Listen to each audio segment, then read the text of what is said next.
Hello, everyone. Welcome to Inspiration Tuesday. I've changed it up again in the layout, so I hope that you will like this. Hello, hello, and welcome everyone. It is. I'm saying hello, December. Wow, this year has flown by. I see you all coming on. Shalom, shalom.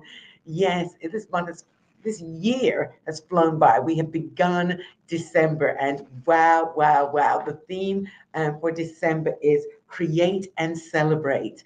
And those of you that know me, you know I've got a phrase for everything. And so the theme for this month is celebration, create and celebrate. And let's end out the year, the fourth quarter, creating new things. I know some people are winding down, some people are getting busy, their social calendar is getting busy. And so we're always in a space to create. And there's always opportunity to create. And so let's look at that, dive into that, and begin this exploration together.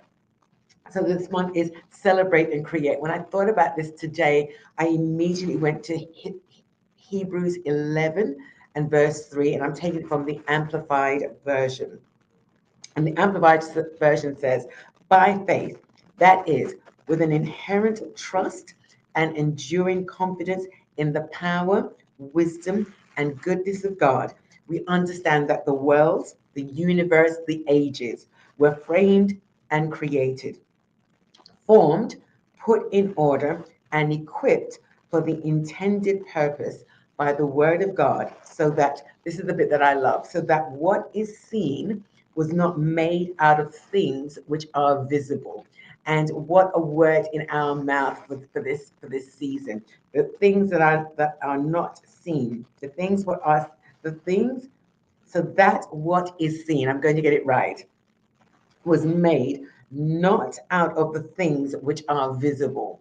And so creativity is literally your imagination taking in what is unseen, taking in what is in your mind, in your thoughts, and being able to make it visible. My phrase is evidence.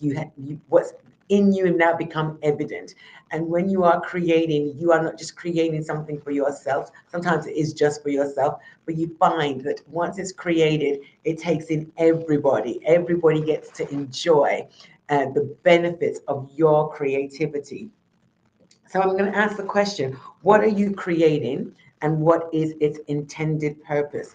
Hebrews 11 tells us that the worlds were framed and they were framed for a intended purpose. Everything that God made and everything that is still formed and on the earth today has an intended purpose. And there are people that meet me all the time that tell me they don't know what their creativity is. They don't know what their skill set is. They don't even know what their purpose is.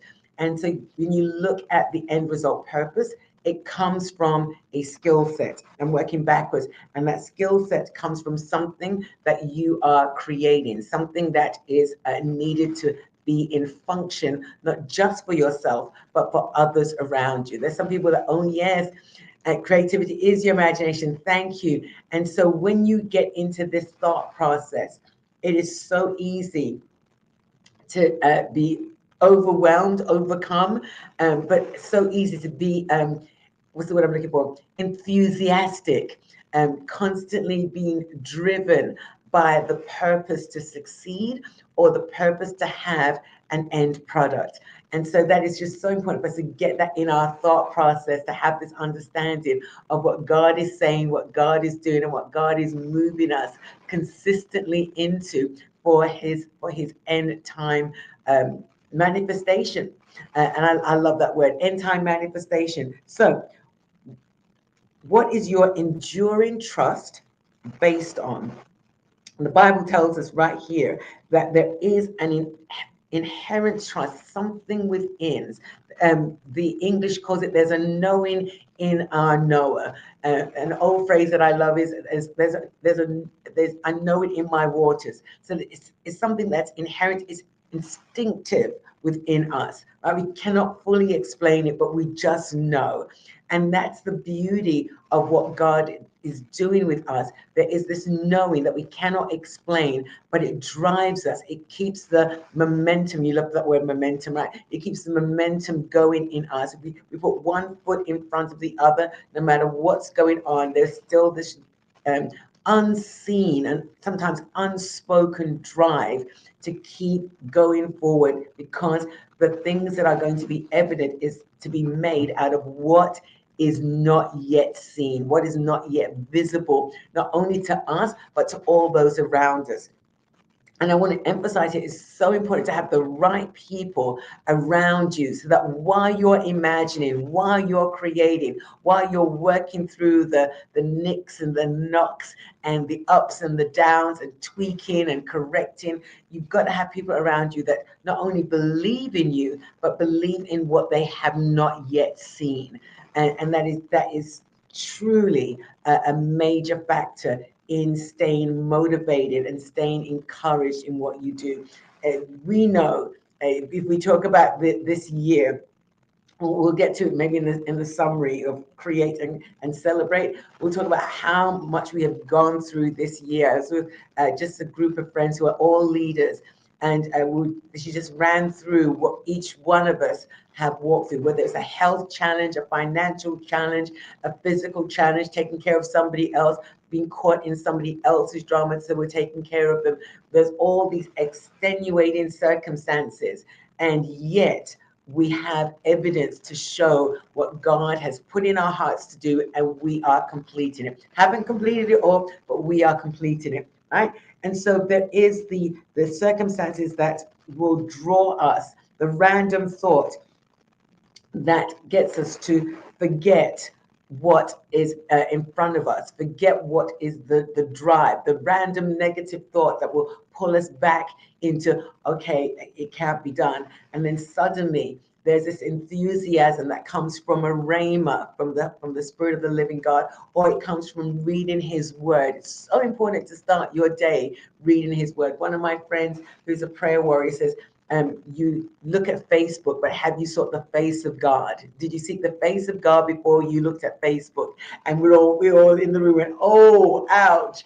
But it's so important that you understand that the Word can back up the vision that you're doing, can back up and be the motivating, driving force to keep you moving forward. You will pray the Word. Sometimes when you don't know what to pray, the Word comes alive in you. Like today, I was thinking, what am I going to talk about? What scripture is going to back up creativity? And here it is, Hebrews 11, verse 3. I love this phrase, don't let a person build your world, because they will build it too small and you will be a stranger and not the owner of your world. One of my friends says, you'll be a tourist. You just keep coming and going, but there's no landing mark. There's no resident point that you have put down to say that this is my world, that this is something that I've conquered. And so don't let people build your world. Don't let them frame what you started to work on. Don't let them frame it, because they'll frame it too small. And there's some people that you meet that they still have you stuck in one particular time frame of your life, and you have clearly moved on. So keep creating. Keep sitting down and talking with God and reasoning with God. Let Him speak to your heart and keep enlarging the vision, or keep adding to the evidence that is yet to be seen. I like that. Keep adding to the evidence that is yet to be seen. So we're going to write that down. What does creativity denote? I love this. I sat and meditated on this for a while. Creativity denotes innovation, inventing, problem solving, solution based thinking. I really like that one. Solution based thinking. It denotes original thought, not duplicating somebody or something. Being creative Yes, right. Don't let people build your world. You're on that part. Okay, and it's so important that when you see these qualities in yourself, sometimes we don't recognize these qualities in ourselves. There's some people that are problem solving. Their creativity is problem solving. The word that they use today is critical thinking. Back in the day, we called it common sense. So people with common sense, they can work through. They can work through a puzzle. They're solution finding. They're analytic in their thinking process. They don't just think about how it's going to affect. They think about the bigger picture. In their analytic mindset, they will begin to put systems in place. That's their creativity, problem solving, putting systems in place to make it easy for those that are coming along to work with them to be effective in what they are doing. So important to recognize not only these gifts in yourself, but to recognize these in the gifts of the people who are around you. Are they innovative? Can they use their intellect? Do they need to be coaxed all the time? Somebody in leadership calls it cattle prodding. You need to cattle prod them, give them an electric shock every now and then to get their mind thinking, get them into a reset mode. You need people who will have original thought, original process, especially when you're creating something. You don't want people to come along and tell you, oh, I worked with somebody who did it this way. I worked with somebody and they set this system in place. No, you are creating systems. You are creating opportunities for growth. You're creating structure. I like to talk about infrastructure. Those of you that are brand new to me, I love talking about infrastructure because infrastructure sets things in place that as you exceed, as you excel, we've got to have that mindset of exceedingly abundantly. You've got to have things in place so when it exceeds, it just naturally grows with you. My dad was a builder, and everywhere that I drive in our city, in this metroplex called Dallas, Dallas Fort Worth, they are building, they're extending highways, they're extending lanes. Sometimes the lane is shut down for a while, and you see this because they are building, they're extending the space. Oh, somebody, that's a good word for you right now. They're extending the space. And so it may look like things are shrinking, but you're shrinking because there is a structure in place for expansion. And you've got to be so willing to see the greater that is happening around you, the greater that you are being stretched to capacity to fill. Oh, that is a word for somebody. Create and celebrate the expansion for you to fill that space, to be in the capacity, to have the capacity to expand, to have the capacity to keep evolving into something greater. So before we can celebrate a thing, very good on time, before we can celebrate a thing, we have to create it.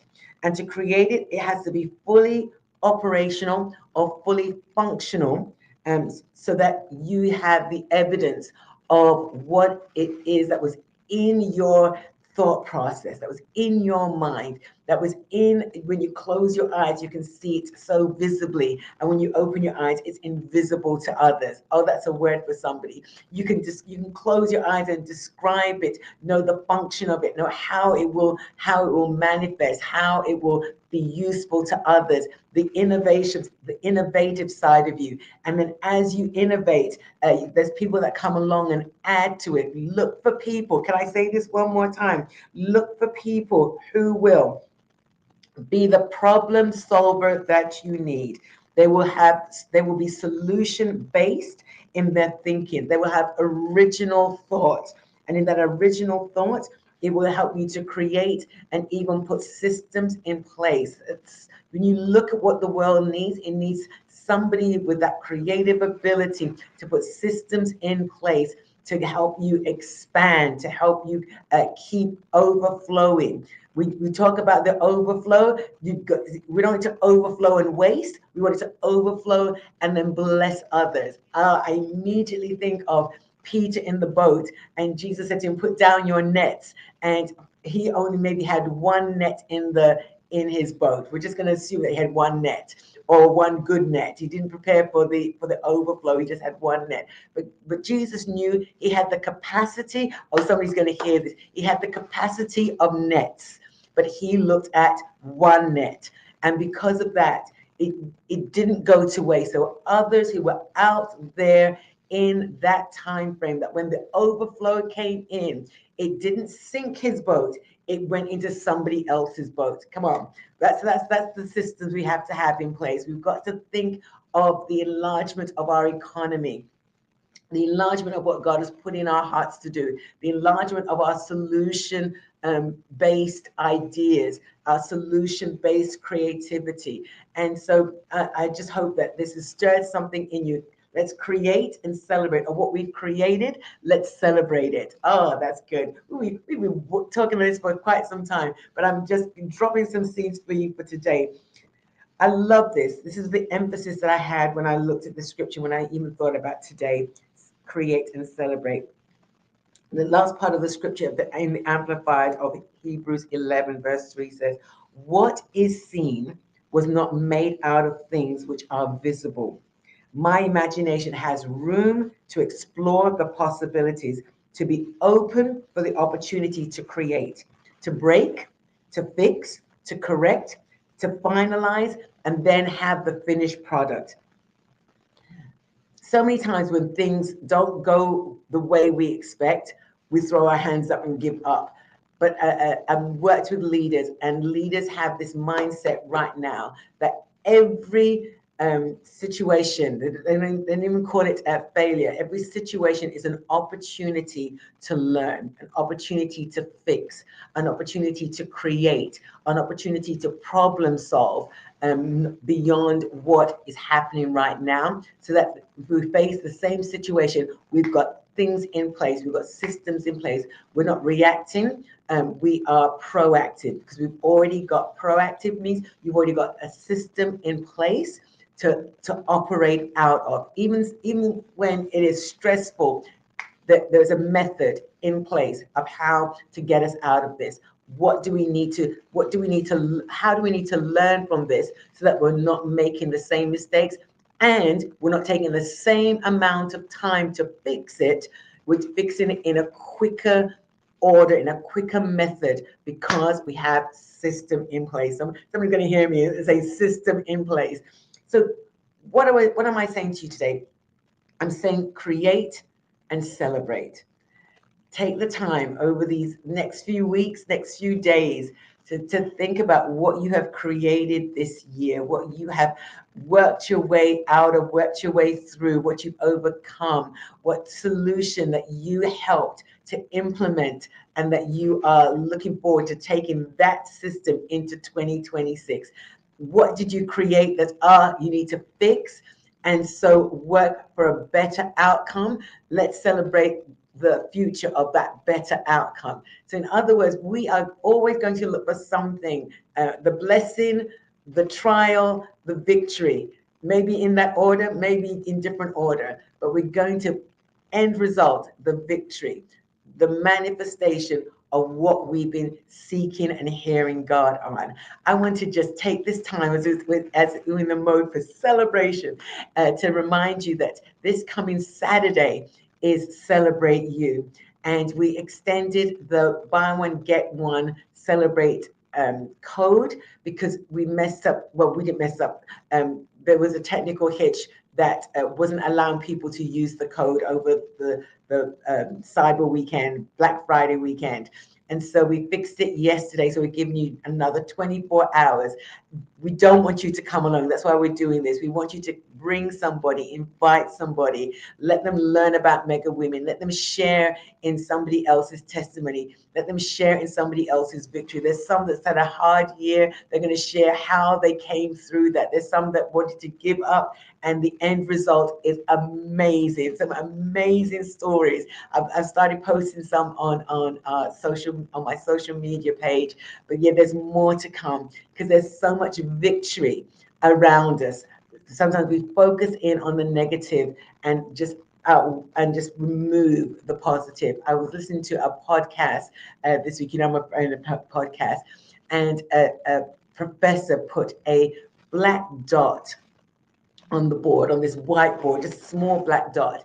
And he asked his students, what do you see? And the majority of the class focused in on the black dot. And so when he said, okay, this is what I see a huge space for you to create. Don't focus on the small dot, focus on the big space. And that's what I hope that you will do over this uh, month. Uh, Closing out the year, you'll do your analysis, but you won't analyze it and focus on the negatives. You'll understand that there's been a black dot, but there's this big open canvas still waiting for you to create, still waiting for you to celebrate what you have created, and still waiting for others that you know who will celebrate with you. I am one of those who will celebrate with you. And so you've been sending me in your testimonies, and I love it. You still got time to send in. It's too late for videos, but you can send in the written testimonies because I'll either read them out here on social media, or they'll be read out on Saturday. I'm so excited. And so some great giveaways, as you've seen in the previous post. And if you haven't, go back and watch it. It's even right here on YouTube. But I'm so grateful for you all. Thank you for your support. I've got news for Jamaicans and testimony of what I've been working on between the conference and Celebrate You. My team knows Dr. Mina never stops. No, because it's so much fun creating and so much fun creating with others. So I do hope that you will be part of the create and celebrate time here on Inspiration Tuesday. And those of you that will be coming out on Saturday, I look forward to seeing you, celebrating with you, enjoying food, fellowship, and giveaways. Bless you all. Wednesday is our meeting back for I Will Pray at the Infinity Center. And then January the 3rd, we'll be launching the Infinity Center on a Saturday, the 3rd at 10 a.m. So we will be getting that information out to you. Yeah, we never stop. We move from one thing into another. And then next week, Thursday, get it on your calendar. It's the last Mega Women Praying for this year. I've got a special friend who's going to join me. Her heart is prayer. I'm going to introduce her to the Mega Women community. And so I look forward to letting you get to know her. And then we're back in January, people, with Mega Women Praying. We are creating an economy. We're praying into it. We're creating it in prayer. And we're exercising the fruits of it, the financial fruits of it, and the influence. Oh my gosh, the influence that God is doing through it. Bless you all. Have a great week. Look forward to seeing you throughout the week as we come on and tell you about inspiration, prayer, celebrate you, and all the fun stuff in between. Bless you all. Bye now.